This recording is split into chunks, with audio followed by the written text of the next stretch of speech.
Hey kids, Mr. Ta here, and I want to talk to you about selecting books. It's so important that you pick a book that is just right for you. So today I want to explain that we are selecting books based on our interest and our personal reading levels.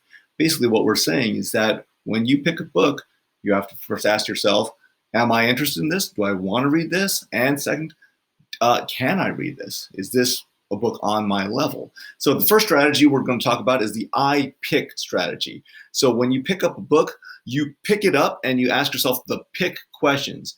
First, P, the purpose. Why do I want to read this book?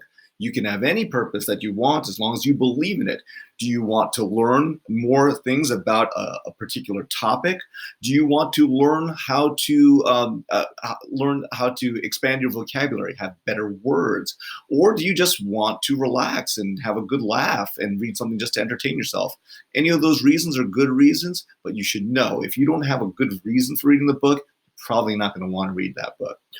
I, does it interest you? Do you think that the topic is interesting? If the topic does not seem interesting to you, you probably are not going to stick with this book. So make sure it's interesting to you.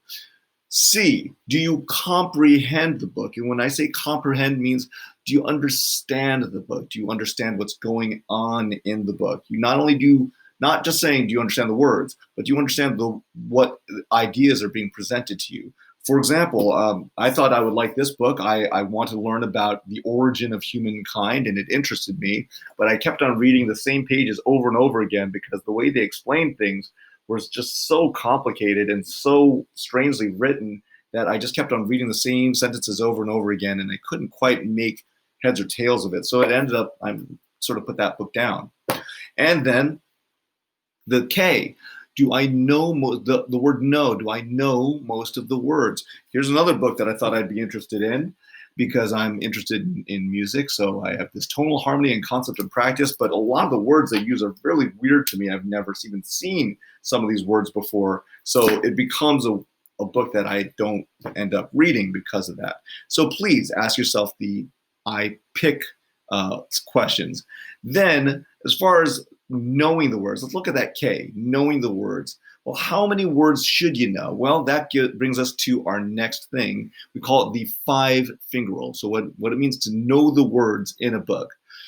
So what you want to do is you want to take a book and go to any page where there's a full page of text. And I want you to start reading that full page of text. Every time as you read, you encounter a word that you don't know, put up a finger. By the way, even if it's a word that you don't know, but you figure out because of the context, that's still a word that you don't know that you had to figure out. Good for you for doing it, but you didn't know it. So you should put up a finger for that. So as you read up till the end of the page, and then count how many fingers you've got up. If you've got no fingers up or even just one finger up, that book might be too easy for you to read in school as far as a book that is helping you read. Got to be honest with you, kids. A lot of times Mr. Todd finds books that are too easy for him because I know a lot of words now, but that doesn't mean I shouldn't read the book. I like reading those books. They're just more for entertainment.